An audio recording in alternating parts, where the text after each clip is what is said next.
Bom, vamos a mais uma história, mais um relato no dia de hoje, né? Dia 31 de janeiro de 2023.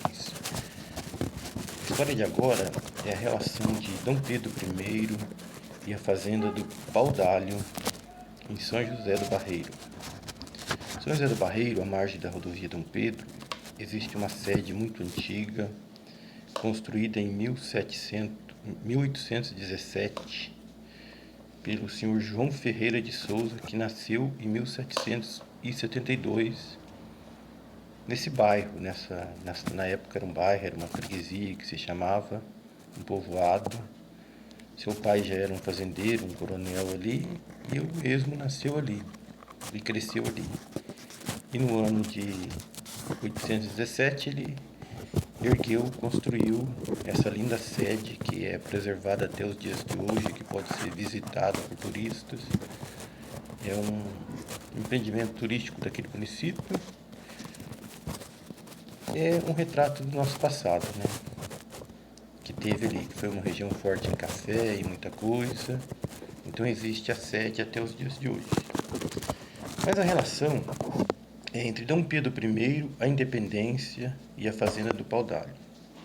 Todos sabem que Dom Pedro I saiu do Rio de Janeiro, onde era a corte, né? Não se chamava capital, era a corte, que obedecia às ordens de Portugal, que era Lisboa.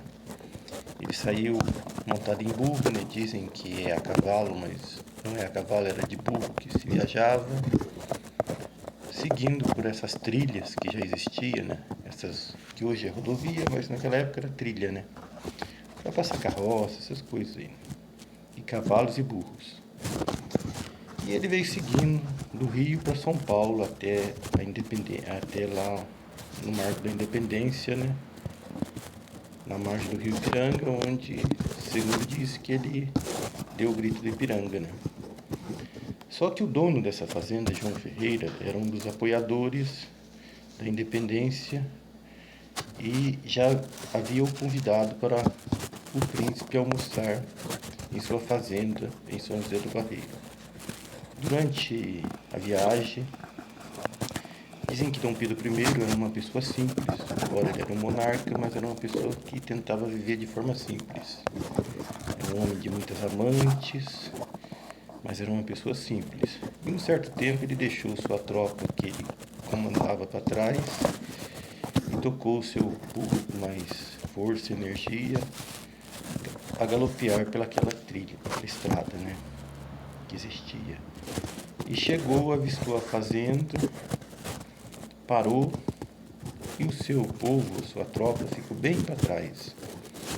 Aí ele sentou, pediu água, não estava vestido como um príncipe, e a pessoa trouxe água, perguntou se ele tinha fome, ele disse que tinha, a pessoa trouxe comida, e humildemente, simplesmente, ele tomou água e comeu do lado de fora da fazenda.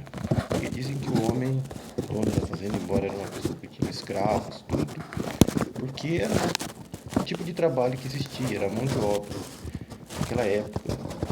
Mesmo que você fosse contra, tivesse nascido naquela época, tivesse dinheiro, provavelmente você seria um possuidor de escravos também. Talvez não os maltratasse, mas os teriam ali. Era o sistema.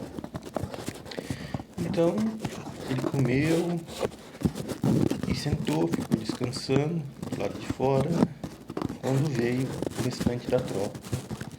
E veio alguém receber ele, junto com o dono e tudo, e a pessoa acabou percebendo o que havia feito, né? Porque ele mesmo era simples, humilde, não disse nada para a pessoa, ele estava com fome, sede, só e comeu do lado de fora. Então, uma história interessante da independência do Brasil, que esses homens viajaram passando por essas cidades históricas aí, São José do Barreiro, acredito que Bananal, Areias, todos esses vilarejos que já existiam naquele tempo, até chegar à margem do Ipiranga, em São Paulo.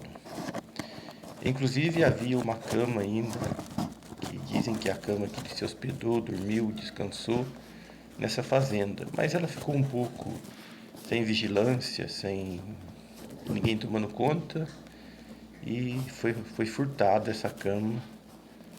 Talvez a pessoa nem sabe o valor histórico que tinha esse móvel, né? Coisa de vandalismo, né? E essa fazenda é muito bonita. As pessoas que quiserem visitar, devem visitar, quem gosta de história. É só entrar aí no Google e ver como faz a visita, é muito bonita. E tem essa história aí de Dom Pedro, grito da Independência, fazenda do Paudalho. Tem essa curiosidade que, segundo as pessoas, ocorreu naquela época. Bom dia, obrigado a todos por assistir o vídeo. O barulhinho estranho aqui é uma moto que está passando por aqui correndo. Bom dia.